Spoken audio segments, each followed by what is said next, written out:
할렐루야. 오늘도 하나님 앞에 나와 온라인으로 예배하는 모든 성도님들을 환영합니다. 제가 기도함으로 오늘 새벽 예배 시작하겠습니다. 하나님 감사합니다. 오늘도 새벽을 깨우시고 하나님 앞에 나와 예배하게 하시니 감사를 드립니다.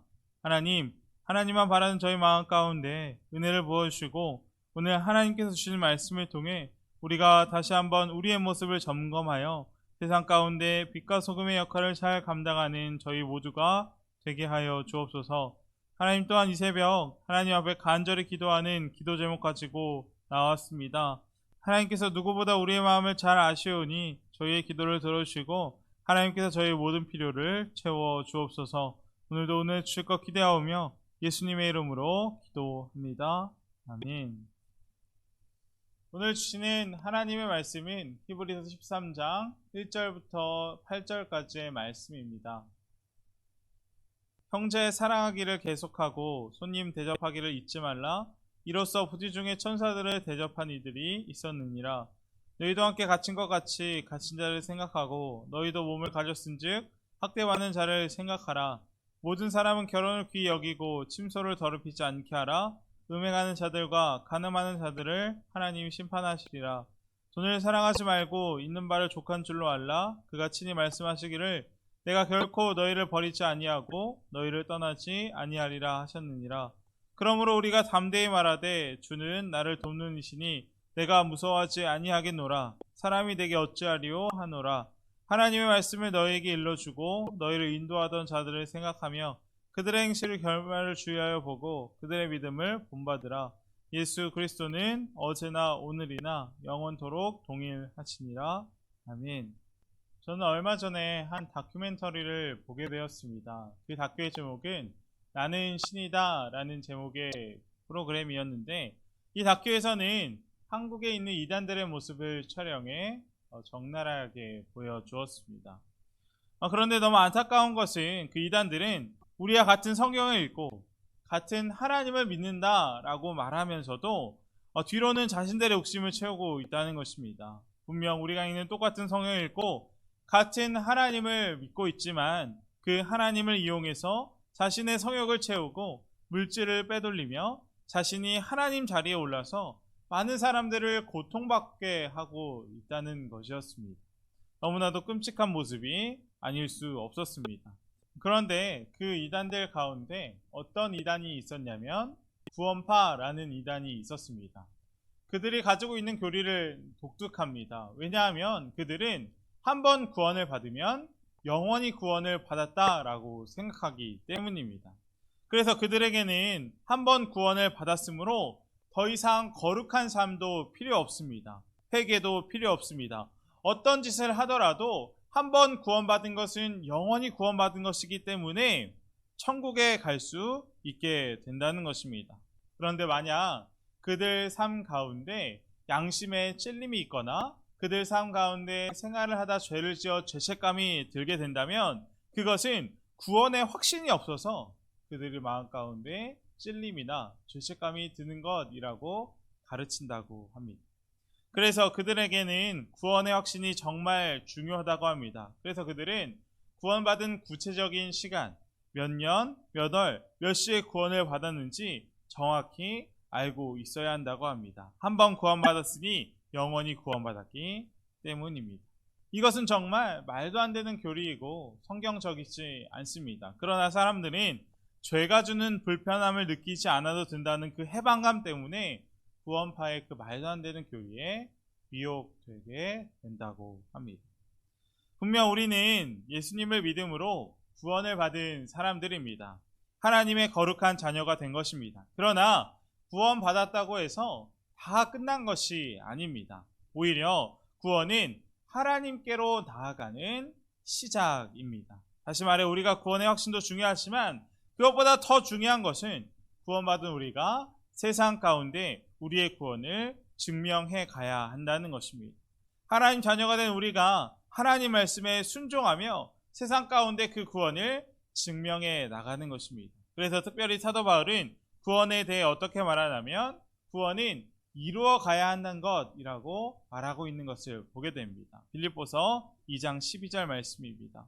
그러므로 나의 사랑하는 자들아, 너희가 나 있을 때뿐 아니라 더욱 지금 나 없을 때에도 항상 복종하여 두렵고 떨림으로 너희 구원을 이루라. 아멘. 우리가 마지막 날까지 하나님 앞에 서는 그날까지 세상 가운데 우리가 받은 구원을 삶으로 이루어 가야 하는 것입니다. 우리가 받은 구원을 놓치지 않도록, 구원의 그 트랙에서 탈락하지 않도록 두려움과 떨림으로 이루어 가야 한다는 것입니다. 이 새벽 우리는 우리 자신을 한번 점검해 보았으면 좋겠습니다. 우리는 우리가 받은 최고의 은혜, 최고의 축복, 하나님께서 주신 그 구원을 잘 이루어가고 있습니까? 만약 우리가 구원받았다라고 말하면서도, 구원의 확신이 우리 자신 가운데 있다고 하면서도 그 구원을 삶으로 증거되지 않는다면 그것은 하나님께서 원하시는 믿음이 아닐 것입니다. 오늘 본문에서도 히브리서 기자는 구원받은 성도의 삶이 어떤 모습이어야 하는지 우리에게 잘 말해주고 있는 것을 보게 됩니다. 사실 저희는 지금까지 히브리서를 보면서 예수님이 어떤 분인지에 대해서 함께 나누었습니다. 분명히 예수님이 어떤 분이셨습니까? 예수님은 모세보다 더 위대하신 분이고 천사보다 더 높으시며 대제사장으로서 직접 자신이 제물이 되셔서 우리의 죄를 단번에 사해 주신 분이었습니다. 그래서 구원받은 우리가 예수님으로 인해 최고의 은혜를 입은 우리는 어떻게 해야 한다고 나누었습니까? 오직 그 예수님 한 분만 바라보며 나가야 한다고 말씀을 나누었습니다. 그리고 이제 히브리서 기자는 히브리서 마지막 장에서 우리에게 마지막으로 권면하는 것입니다. 그 예수님을 바라보며 사는 사람들의 삶은 다음과 같아야 한다고 말하고 있는 것입니다. 그리고 그것이 1절부터 5절까지의 말씀에 잘 나타나 있는데, 저는 이 구절을 읽으면서 이 구절이 마치 문진표 같다라는 생각을 하게 되었습니다. 우리 믿음의 현 주소가 어떠한지, 지금 내 신앙의 상태가 어떠한지 점검해보는 문진표 같다는 마음이 든 것입니다. 그래서 제가 오늘 본문 1절부터 5절까지의 말씀을 보며 한번 질문을 드릴 텐데, 우리가 이 질문을 들으면서 우리의 믿음의 현 주소가 어떤지 한번 이 시간 점검해 보았으면 좋겠습니다. 여러분은 형제를 사랑하십니까? 돌봐야 할 이웃을 마음을 다해 섬기십니까? 가정에서 순결을 지키고 거룩한 삶을 살고 계십니까? 물질보다, 세상의 어떤 것보다 주님을 더 사랑하십니까? 이 질문 앞에 우리의 삶을, 우리의 신앙을 점검해 보아야 할 것입니다. 분명 기독교에서 가장 많이 쓰이는 단어 중 하나는 바로 은혜라는 단어일 것입니다. 이 은혜는 로마서에서 사도 바울이 말하듯이 예수님의 십자가로 말미암아 모든 믿는 자들에게 값없이 주시는 하나님의 구원입니다. 이것은 우리가 노력해서 얻은 것이 아닙니다. 오직 값없는 하나님의 구원의 선물입니다. 그런데 때로 우리는 어떻습니까? 그 은혜가 값없이 우리에게 찾아왔기 때문에 우리는 그 은혜를 오해할 때가 많이 있는 것 같습니다. 하나님의 주시는 은혜가 오히려 우리에게 특권이 되고 면죄부가 되어서 내가 세상에서 어떻게 살든 하나님은 나를 사랑하시고 구원하신다라고 오해합니다. 그러나 예수님은 분명 우리에게 다음과 같이 말씀하십니다. 너희가 각각 진심으로 자기 형제자매를 용서해 주지 않으면 나의 하늘 아버지께서도 너희에게 그와 같이 하실 것이다. 아멘. 우리에게 사랑이 없으면 하나님께서도 우리를 사랑하지 않는다라고 말씀하고 계신 것입니다. 이 말씀이 정말 우리에게 무서운 말씀이 아닐 수 없습니다. 분명 많은 사람들이 자신은 예수님을 믿어서 예수님을 만났기 때문에 나에게 구원의 확신이 있다고 말합니다. 하지만 사실 우리가 구원을 받았는지 그렇지 않은지는 오직 하나님밖에 알지 못합니다. 오직 하나님 심판대 앞에서만 알 수 있는 것입니다. 그러나 우리가 세상에서 구원을 받았는지 그렇지 않았는지 알 수 있는 딱 한 가지 방법이 있습니다. 그것은 우리 주변의 사람들에게 어떻게 하고 있는지 보면 알 수 있는 것입니다. 우리가 정말 예수님을 믿는다면, 우리 안에 예수님께서 정말 계신다면 그 예수님의 사랑이 우리의 몸과 말로 세상 가운데 나타나게 되는 것입니다. 형제를 사랑하고 이웃을 사랑하고 가정의 순결을 지키고 세상의 어떤 것보다 주님을 더 사랑하게 되는 것입니다. 저는 오늘 이 1절부터 5절까지의 말씀을 보면서 특별히 4절 말씀이 제 마음 가운데 와닿았습니다. 4절 말씀 제가 다시 한번 읽겠습니다. 모든 사람은 결혼을 귀히 여기고 침소를 더럽히지 않게 하라. 음행하는 자들과 간음하는 자들을 하나님이 심판하시리라. 아멘.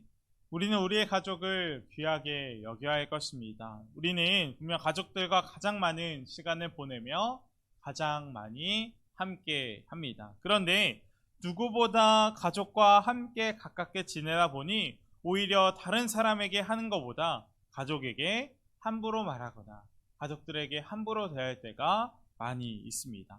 남편이 아내에게, 아내가 남편에게, 부모가 자녀에게, 자녀가 부모에게 내 욕심대로, 내 마음대로 하는 경우를 많이 보게 됩니다. 그러나 우리의 삶으로 예수님을 믿는 것을 증거해야 한다면 가장 먼저 가족에게 사랑으로 그 믿음을 증명해야 할 것입니다. 부부 사이에, 부모와 자녀 사이에 우리가 삶으로 정말 예수님의 사람임을 인정받아야 할 것입니다. 오늘 원룸 목사님이 6.25 전쟁 때 급히 피난을 가면서 가족과 완전히 헤어지게 되었다고 합니다. 그래서 아내와 아들은 북한에 있게 되었고 자신은 남한에서 혼자 살게 되었다고 합니다. 그래서 주변 사람들이 이 목사님에게, 목사님이 혼자 지내시는 것을 보고 안타까웠는지 목사님에게 재혼을 하라고 많이 권유했다고 합니다. 그러나 이 목사님은 완고했습니다. 자신에게는 이미 100년 가약을 맺은 아내가 있고 아들도 있다라고 말하면서 그 모든 권유들을 거절했다고 합니다. 그래서 이 목사님은 평생토록 독신으로 사셨다고 합니다. 그리고 그렇게 목회를 하시다가 은퇴를 하게 되었다고 합니다. 그래서 이제 은퇴 예배를 드리게 되었는데 목사님께서 이제 인사를 하러 강단에 나오셔서 이런 말씀을 하기 시작했다고 합니다. 제가 그동안 큰 소리로 한번 불러보고 싶은 이름이 있습니다. 바로 아들의 이름입니다. 제가 오늘 은퇴를 하게 되었는데 오늘 이 시간 한번 아들의 이름을 크게 불러보고 싶습니다. 그러면서 아들의 이름을 크게 불렀다고 합니다. 성배야, 내가 너에게 조금도 부끄러움 없이 살았다. 그렇게 목회했다. 크게 이 목사님께서 외쳤다고 합니다. 그리고 이 모든 배경을 알고 있던 교인들이 이 목사님과 함께 눈물을 흘렸다고 합니다. 오늘 말씀처럼 이 가족에게 정말 부끄러움 없이 살아야 할 것입니다. 분명 혼인을 하고 가정을 이룬 것은 하나님의 선물입니다. 그러나 안타깝게도 우리나라의 문화가 말할 수 없이 타락해 있음을 보게 됩니다. 혼인을 하고도 안타까운 일들이 많이 일어납니다. 그래서는 분명 큰일일 것입니다. 분명 오늘 말씀에 그렇게 하는 사람들은 하나님의 심판이 있을 거라고 하나님은 분명하게 말씀하십니다. 우리가 결코 이 일을 작게 여겨서는 안 될 것입니다. 자, 그렇다면 우리가 앞서 말했던 것처럼 어떻게 세상 가운데 우리의 믿음을 거룩으로 사랑으로 정결하게 증명할 수 있을까요? 그 비결은 오직 예수님 때문에 그렇게 살 수 있을 것입니다. 분명히 이것은 우리의 힘으로 할 수 없습니다. 우리의 힘으로, 우리의 본성으로는 불가능한 것입니다. 그러나 예수님께서 우리 안에 계시다는 것을 정말 믿으면, 확실하게 믿으면 그렇게 사라질 수밖에 없을 것입니다.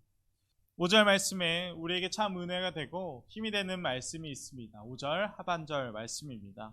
그가 친히 말씀하시기를 내가 결코 너희를 버리지 아니하고 너희를 떠나지 아니하리라 하셨느니라. 아멘.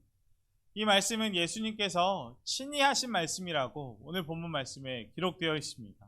예수님께서 직접 우리에게 친히 말씀하셨으므로 이 말씀은 대단히 놀라운 말씀이고 능력 있는 말씀이 됩니다. 우리에게 반드시 이루어지는 말씀인 것입니다. 그 말씀이 어떤 말씀입니까? 바로 예수님께서 우리를 떠나지도 우리를 버리지도 않겠다는 말씀입니다. 특별히 큰 은혜가 되는 것은 결코 우리를 떠나지도 않겠다라는 말씀에서 결코라는 이 단어, 우리를 떠나지 않겠다라는 것을 강조하는 결코라는 부사가 헬라어로는 이 오늘 본문 말씀에 5번이나 연속해서 쓰인다는 것입니다. 다시 말해서 예수님께서 이 직접 하신 말씀, 예수님은 우리를 결코 절대로 우리가 어떤 상황에 있든지 떠나지도 않고 버리지도 않고 우리와 영원히 함께 하신다라고 말씀하시는 것입니다. 정말 우리에게 큰 은혜가 되는 약속이 아닐 수 없습니다. 분명 예수님께서 우리 마음 가운데 함께 계십니다. 그리고 이것을 정말 믿는 사람이라면 우리는 끝까지 예수님을 바라보며 거룩하게 세상 가운데 살아갈 수 있을 것입니다. 우리가 이 말씀을 당연하게 듣지 않았으면 좋겠습니다. 그저 교회에 오면 늘 듣는 말씀이라고 생각하지 않았으면 좋겠습니다. 예수님이 우리와 함께 한다는 내용이 교회 다니면서도 수없이 들었던 당연한 설교이지만 이것을 그냥 아는 당연한 말씀으로 한 번 듣고 넘겨버린다면 이 말씀 우리에게 아무런 역사도 일으키지 못할 것입니다. 예전에 홍정길 목사님의 글을 본 적이 있습니다. 그것을 보면 많은 은혜를 느꼈는데 목사님께서는 다음과 같이 말씀하셨습니다. 예수님을 믿기만 하면 이 땅에 천국이 올 줄 알았다. 그래서 목숨을 걸고 민족 복음화에 매달렸고 1000만 성도를 달라고 했고 이 나라 5천 마을에 교회를 세워달라고 간구했다. 보이지 않던 서쪽 대륙 중국을 위해서도 기도했다. 그런데 그것들이 마침내 다 이루어지게 되었다. 1000만 성도가 넘었고 마을마다 교회가 세워졌고 중국도 이제 내 마음대로 다닐 수 있게 됐다. 그런데 안타깝게도 교인들의 삶과 목회자들의 삶은 바뀌지 않았다. 그러면서 생각했다. 예수를 아는 것만 가지고는 안 되는구나. 하나님의 말씀을 배워야겠구나. 그래서 제자 훈련을 참 열심히도 했다. 하지만 역시 마찬가지였다. 성도들의 삶에 엄청난 지식들이 쌓여갔지만 삶은 그대로였다. 이 목사님의 안타까운 심정이 우리에게도 그대로 전해지는 것 같습니다. 분명 예수님을 믿는다는 것은 절대로 지식이 아닙니다. 아는 것이 많아졌다고 믿음이 좋아졌다고 할 수 없습니다. 정말 우리의 믿음이 좋아지는 비결은 진짜 예수님을 만나서 예수님께서 우리 마음 가운데 계시는 것을 알고 예수님과 함께 동행할 때입니다. 예수님과 동행하며 예수님과 함께 사는 사람이 어떻게 세상의 사람들과 똑같이 살아갈 수 있겠습니까? 살아계신 예수님께서 정말 우리와 함께 하십니다. 5번이나 결코라고 강조하시는 그 예수님께서 내가 너를 떠나지도 버리지도 않겠다라고 말씀하셨습니다. 우리가 이 사실을 분명히 알고 믿는다면, 그렇다면 우리가 거룩하게 살지 않을 수 없을 것입니다. 사랑하며 살지 않을 수가 없을 것입니다. 우리가 이 말씀을 믿음으로 붙들어 세상 가운데 우리의 구원을 이루어가고 우리의 믿음을 완성해 하나님 앞에 우리가 받은 그 구원을 증명하는, 그 구원이 참되다는 것을 증명하는 우리 모두가 되기를 주님의 이름으로 축복합니다. 함께 기도하기 원합니다. 첫 번째로 우리가 기도할 것은 오늘 1절부터 5절까지의 말씀을 생각하며 기도하기 원합니다. 분명 주님의 뜻대로 살 수 있는 것은 우리의 노력, 우리의 힘, 우리의 지식이 아니라 오직 우리 안에 계신 예수님 때문에 우리가 그렇게 살게 될 줄 믿습니다. 그래서 이 시간 생명 되시는 주님 의지하여 기도할 때 우리 안에 계신 주님으로 인해 주님께서 기뻐하시는 거룩한 삶을 살게 해달라고 이 시간 간절히 기도하겠습니다. 우리의 삶의 모든 영역 가운데 오직 주님의 다스리심을 경험하는 우리가 되게 해달라고 함께 기도하겠습니다. 두 번째로 기도할 것은 나라와 민족, 교회와 교회학교, 또 육신과 마음의 질병으로 고통받는 환우분들을 위해 함께 기도하겠습니다. 제가 기도하고 오늘 모든 말씀 마치겠습니다. 하나님 감사합니다. 오늘 히브리서 말씀을 통해 하나님께서 우리를 향한 하나님의 뜻을 알게 하여 주시니 감사를 드립니다. 하나님, 저희가 하나님 앞에 또 세상 가운데 거룩하기 원합니다. 형제를 사랑하고 이웃을 섬기고 가정에서 믿음을 지키며 세상의 어떠한 물질과 명예보다 하나님을 더 붙잡기 원합니다. 하나님께서 저에게 힘과 능력을 주셔서 온전히 하나님만 섬기며 우리가 받은 구원을 세상 가운데 증명하는 저희 모두가 되게 하여 주옵소서. 이 새벽 지금도 우리의 실제가 되시고 우리의 실상, 우리의 생명 되시는 주님을 바라보는 눈을 활짝 뜨이게 하여 주셔서 온전히 주님만 바라보는 저희 모두가 되게 하여 주옵소서. 이 모든 말씀 예수님의 이름으로 기도